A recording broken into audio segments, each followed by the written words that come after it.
बचपन भी जाए जवानी भी जाए, बचपन भी जाए जवानी भी जाए, बचपन भी जाए जवानी भी जाए।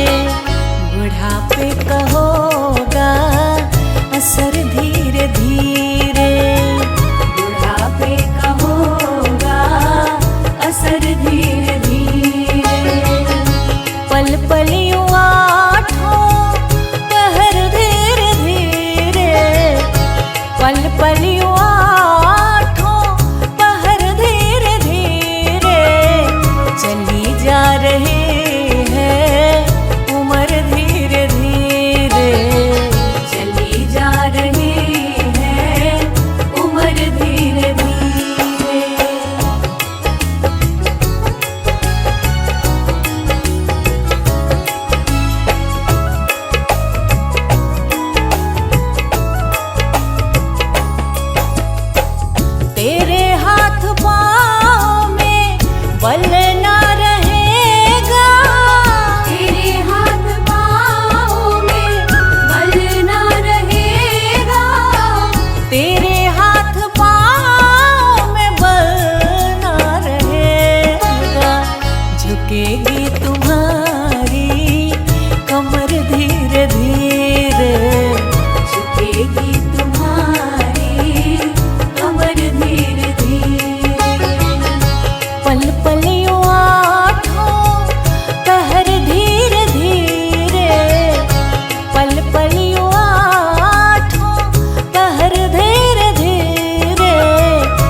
का घर है, एक न एक दिन बदलना पड़ेगा।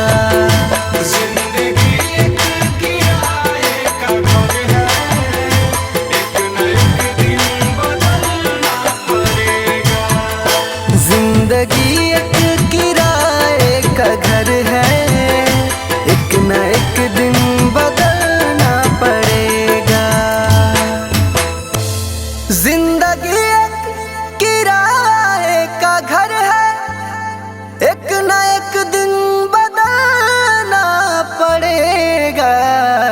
मौत जब तुझको आवाज देगी, मौत जब तुझको आवाज देगी, मौत जब तुझको आवाज देगी, घर से बाहर निकलना पड़ेगा।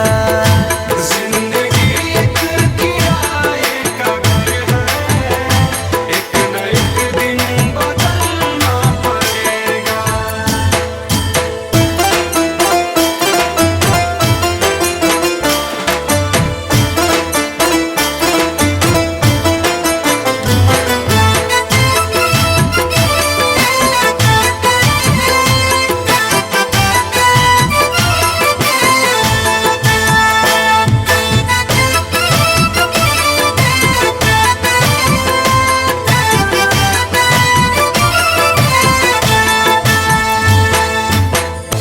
ढेर मिट्टी का हर आदमी है, बाद मरने के होना यही है।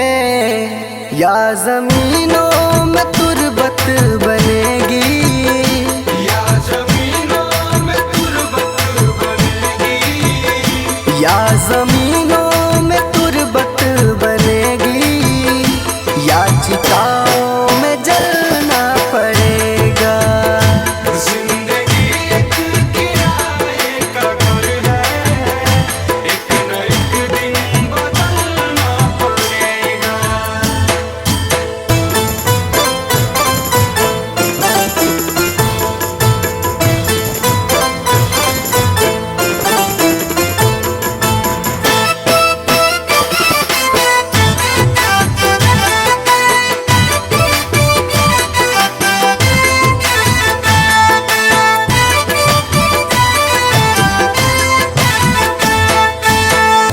रात के बाद होगा सवेरा, देखना है अगर दिल सुनहरा। पाँव फूलों पे रखने से पहले, पाँव फूलों पे रखने से पहले, पाँव फूलों पे रखने से पहले, तुमको कांटों पे चलना पड़ेगा। जिंदगी एक किराए का घर है, एक न एक दिन बदलना पड़ेगा।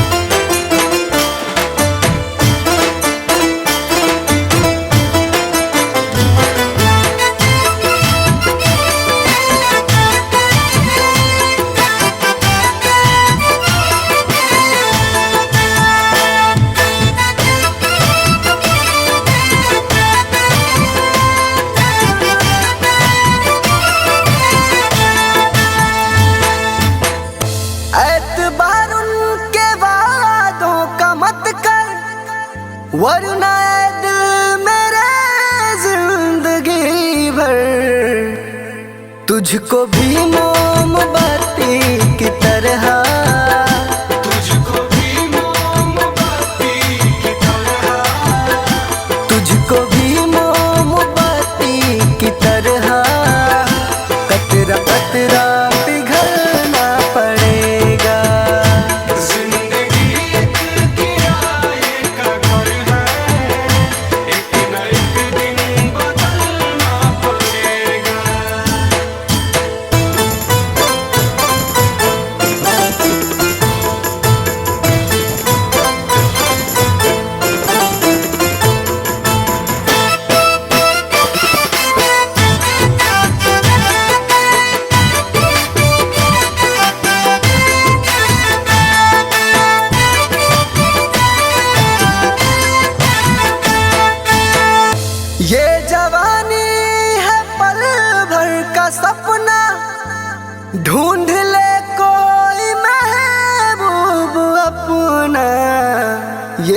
जवानी अगर ढल गई तो, ये जवानी अगर ढल गई तो, ये जवानी अगर ढल गई तो उम्र भर हाथ मलना पड़ेगा। जिंदगी एक किराए का घर है, एक न एक दिन बदलना पड़ेगा।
श्रीमन नारायण।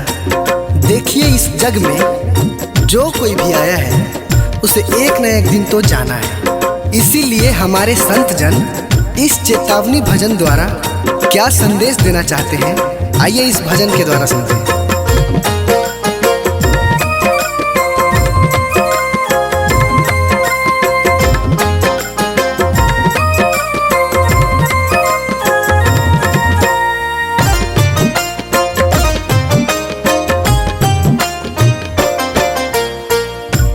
पापी मन कर ले भजन, मौका मिला है तो कर ले जतन।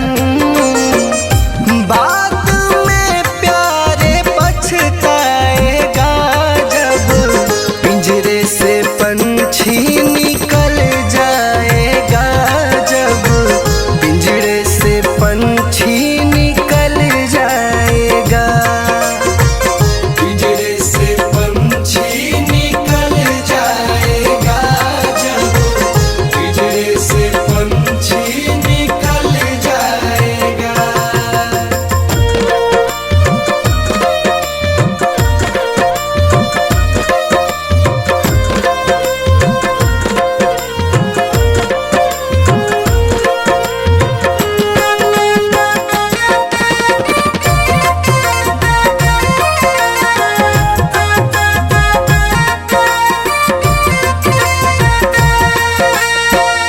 संत जन कहते हैं कि क्या तेरा क्या मेरा लगा रखा है।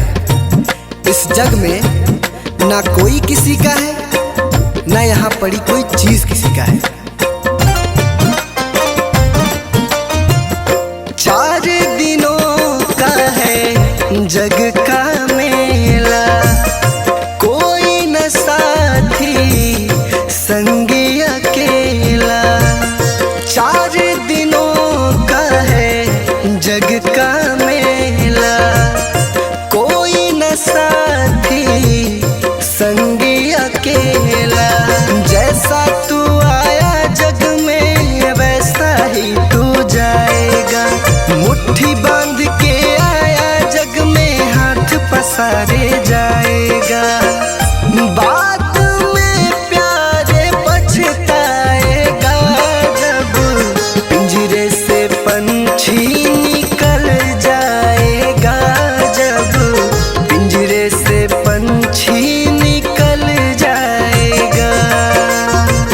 पिंजरे से पंछी निकल जाएगा, जब पिंजरे से पंछी निकल जाएगा।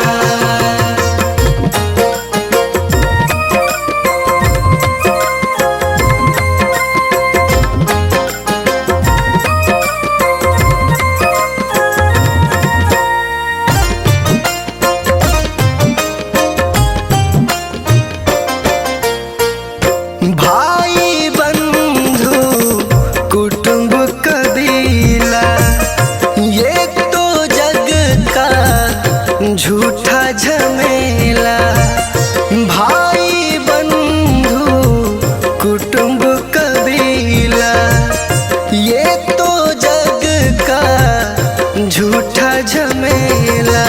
मरने के बाद तुझे आग में जलाएंगे, 13 दिनों का तेरा मातम मनाएंगे।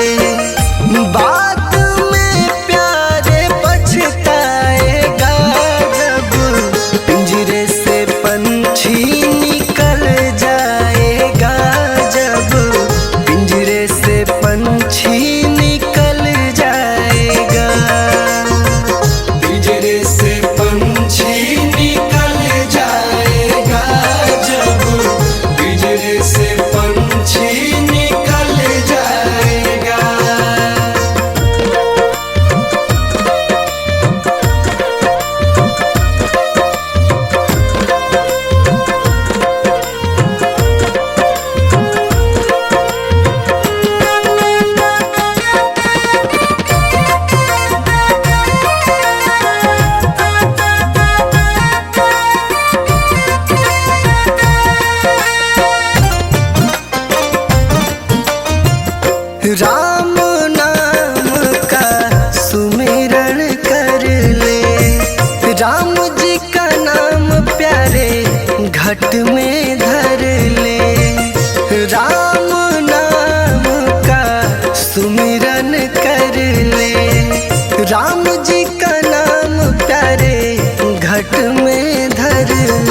कभी प्यासे को पानी पिलाया नहीं, बाद अमृत पिलाने से क्या फायदा। कभी गिरते हुए को उठाया नहीं, बाद आंसू बहाने से क्या फायदा। कभी प्यासे को पानी पिलाया नहीं, बाद अमृत पिलाने से क्या फायदा।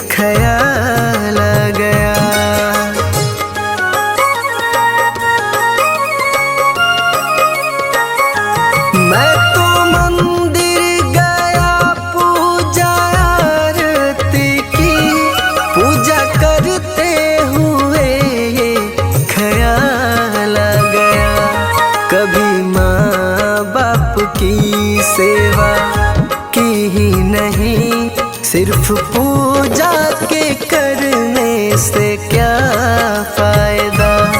कभी प्यासे को पानी पिलाया नहीं, बाद अमृत पिलाने से क्या फायदा।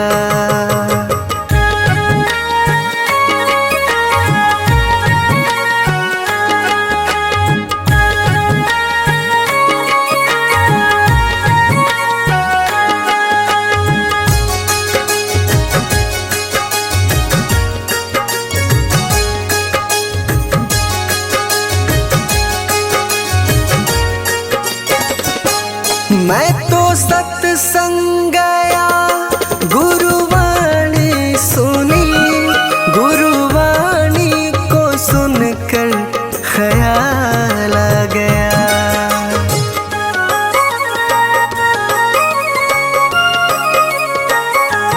मैं तो सत्संग गया, गुरुवाणी सुनी, गुरुवाणी को सुनकर ख्याल आ गया।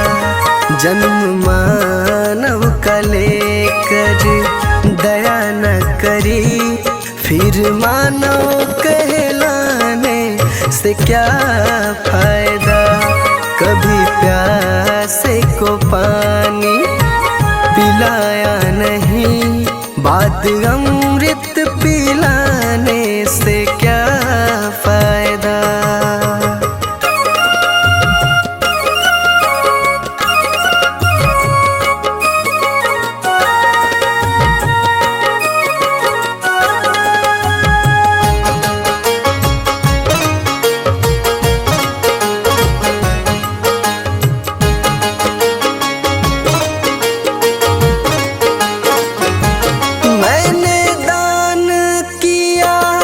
मैंने जप तप किया, दान करते हुए ये ख्याल आ गया।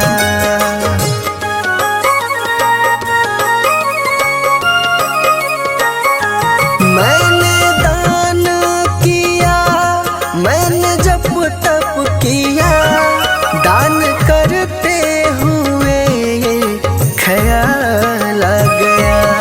कभी भूखे को भोजन खिलाया नहीं, दान लाखों का करने से क्या फायदा।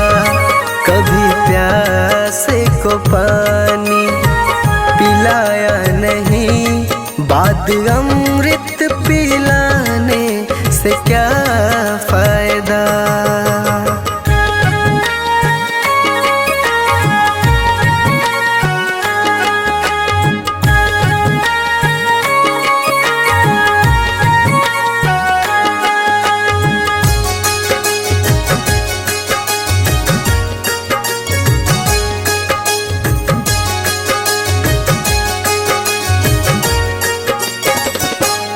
गंगा नहाने हरिद्वार काशी गया, गंगा नहाते ही मन में ख्याल आ गया।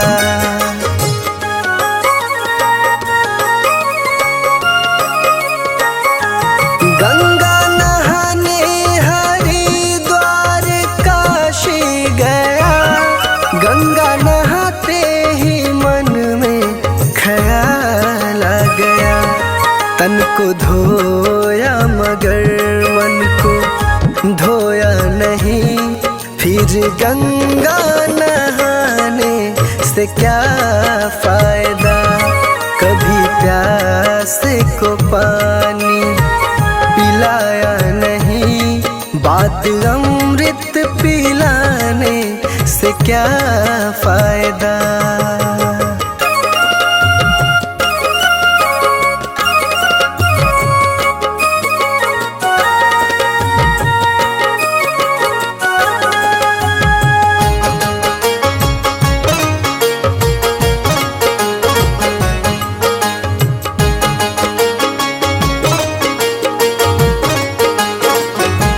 मैंने वेद पढ़े, मैंने शास्त्र पढ़े, शास्त्र पढ़ते हुए ये ख्याल आ गया।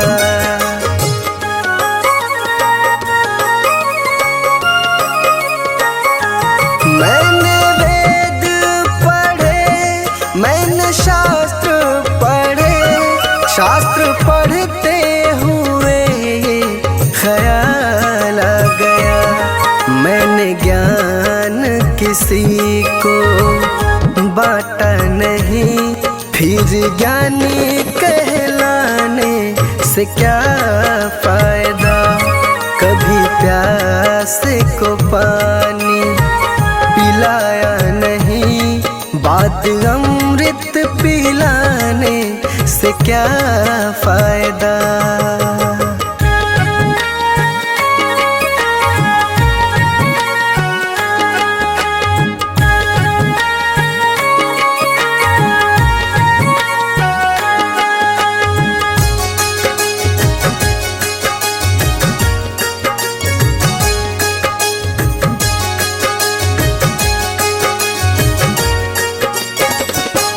माँ पिता के चरणों में चारों धाम है, आ जा यही मुक्ति का धाम है।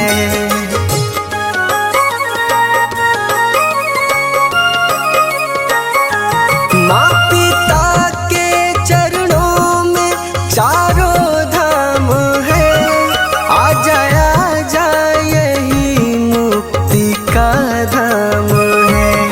माँ पिता की सेवा तुमने की ही नहीं, फिर तीर्थों में जाने से क्या फायदा।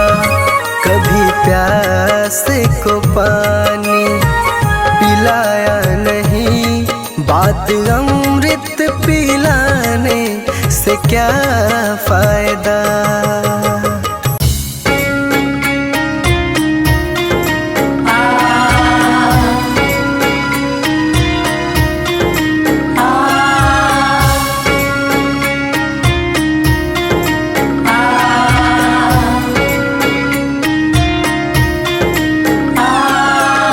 जीते भी लकड़ी मरते भी लकड़ी, देख तमाशा लकड़ी का। जीते भी लकड़ी मरते भी लकड़ी, देख तमाशा लकड़ी का। क्या जीवन क्या मरण कबीरा, क्या जीवन क्या मरण कबीरा, देख तमाशा लकड़ी का। जीते भी लकड़ी मरते भी लकड़ी, देख तमाशा लकड़ी का। जीते भी लकड़ी मरते भी लकड़ी, देख तमाशा लकड़ी का।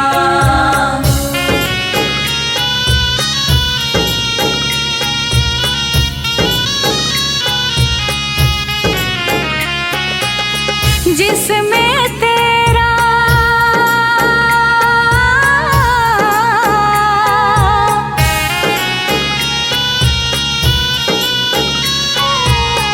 जिसमें तेरा जन्म हुआ वह पलंग बनाया लकड़ी का। जिसमें तेरा जन्म हुआ वह पलंग बनाया लकड़ी का। मात तुम्हारी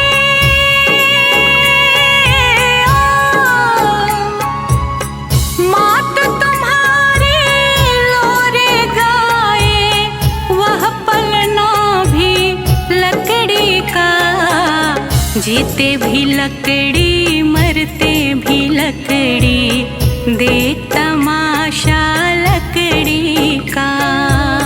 जीते भी लकड़ी मरते भी लकड़ी देख तमाशा लकड़ी का।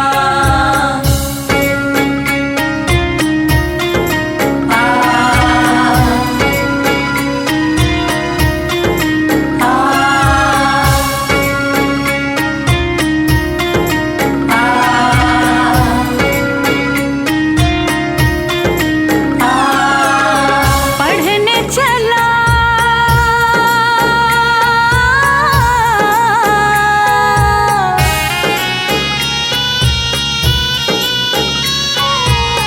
पढ़ने चला जब पाठशाला में लेख कलम भी लकड़ी का। पढ़ने चला जब पाठशाला में लेख कलम भी लकड़ी का। गुरु ने जब जब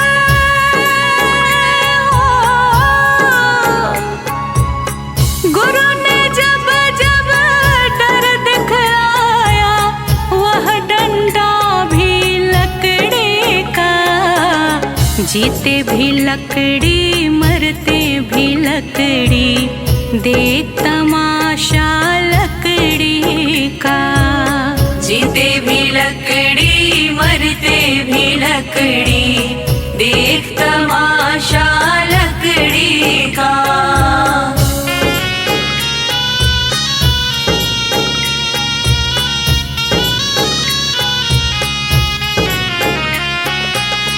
डोली पालकी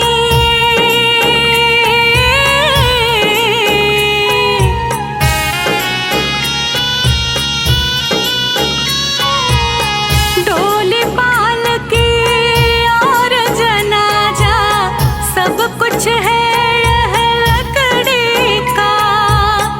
डोली पालकी और जनाजा सब कुछ है यह लकड़ी का।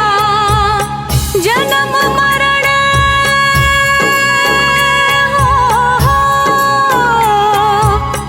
जन्म मरण के इस मेले में है ये सहारा लकड़ी का। जीते भी लकड़ी मरते भी लकड़ी देख तमाशा लकड़ी का।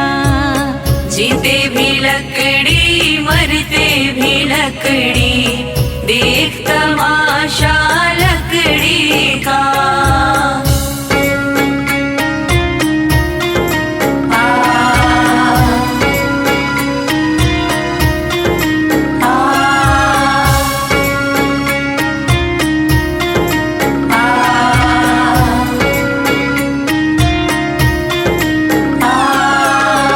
उड़ गया पंछी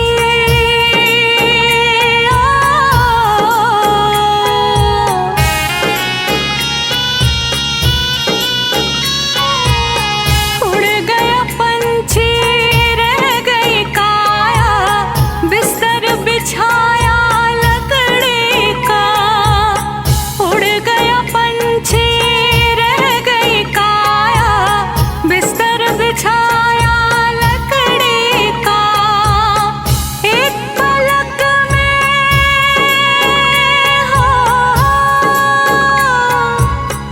एक पलक में खाक बनाया खेल था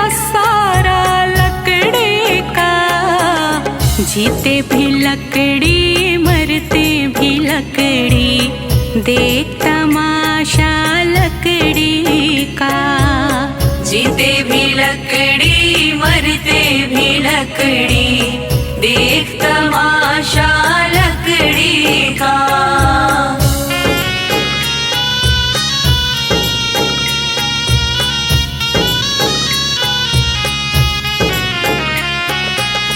मरते दम तक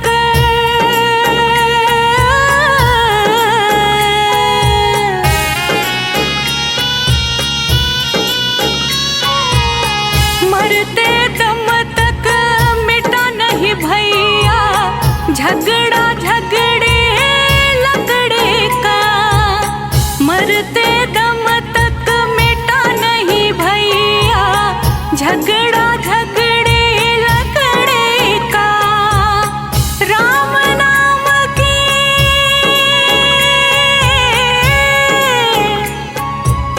राम नाम की रटन लगाओ तो मिट जाए झगड़ा लकड़ी का।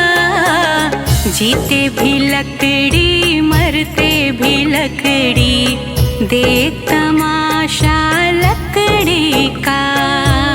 जीते भी लकड़ी मरते भी लकड़ी, देख तमाशा लकड़ी का।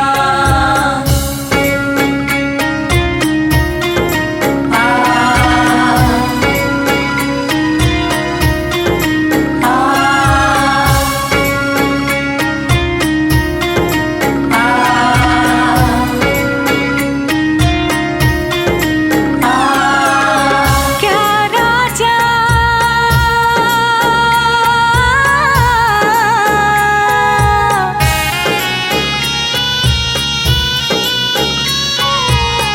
क्या राजा क्या रंग मनुष्य संत अंत सहारा लकड़ी का।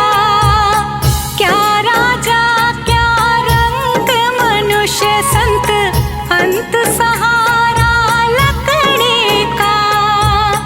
कहत कबीर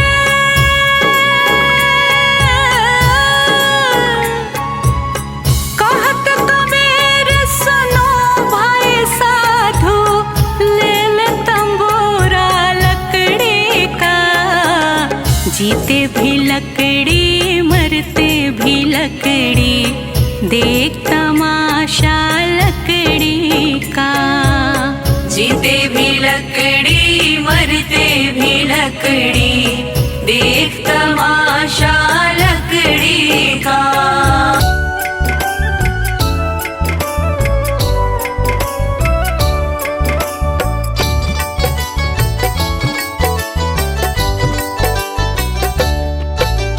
देख तेरे संसार की हालत क्या हो गई भगवान, कितना बदल गया इंसान। कितना बदल गया इंसान। सूरज न बदला चांद न बदला ना बदला आसमान, कितना बदल गया इंसान। कितना बदल गया इंसान। देख तेरे संसार की हालत क्या हो गई भगवान, कितना बदल गया इंसान।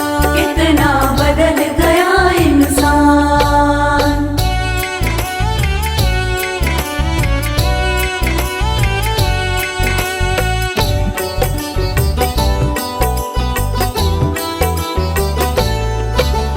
आया समय बड़ा बेढंगा, आज आदमी बना लफंगा। आज आदमी बना लफंगा। कहीं पे झगड़ा कहीं पे दंगा, नाच रहा नर होकर नंगा। नाच रहा नर होकर नंगा। छल और कपट के हाथों अपना बेच रहा ईमान, कितना बदल गया इंसान। कितना बदल गया इंसान। देख तेरे संसार की हालत क्या हो गई भगवान, कितना बदल गया इंसान। कितना बदल गया इंसान।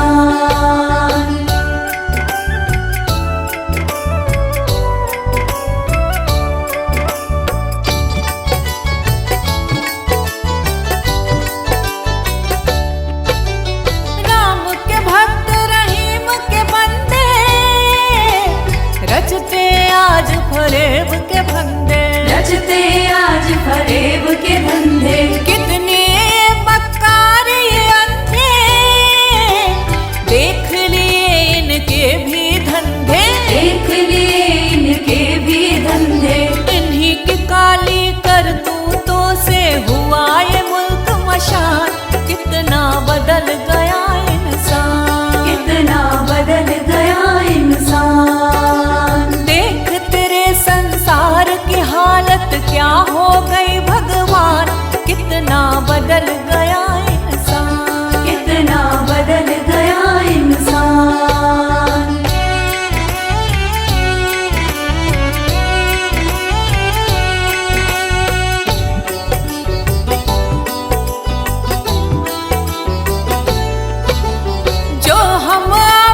बिछड़ते, क्यों ये बच्चे माँ से बिछड़ते, फूट फूट कर क्यों रोते ऋषि मुनियों के प्राण, कितना बदल गया इंसान, कितना बदल गया इंसान। देख तेरे संसार की हालत क्या हो गई भगवान, कितना बदल गया इंसान, कितना बदल गया इंसान।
डगर है मुश्किल कठिन सफर है, मगर मुसाफिर जगह नहीं है। डगर है मुश्किल कठिन सफर है, मगर मुसाफिर जगह नहीं है। जो सोएगा बस वही खोएगा, जो सोएगा बस वही खोएगा, ये बात उसको पता नहीं है। डगर है मुश्किल कठिन सफर है, मगर मुसाफिर जगह नहीं है। डगर है मुश्किल कठिन सफर है, मगर मुसाफिर जगह नहीं है।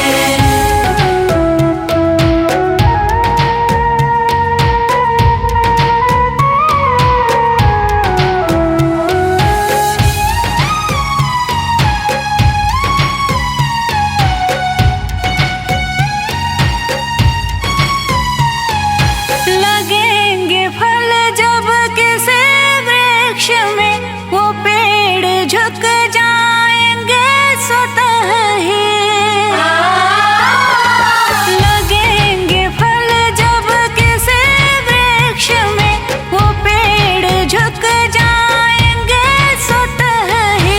पकड़ तने की बता रही है, पकड़ तने की बता रही है, अभी फल इसमें लगा नहीं है। डगर है मुश्किल कठिन सफर है, मगर मुसाफिर जगह नहीं है। डगर है मुश्किल कठिन सफर है, मगर मुसाफिर जगह नहीं है।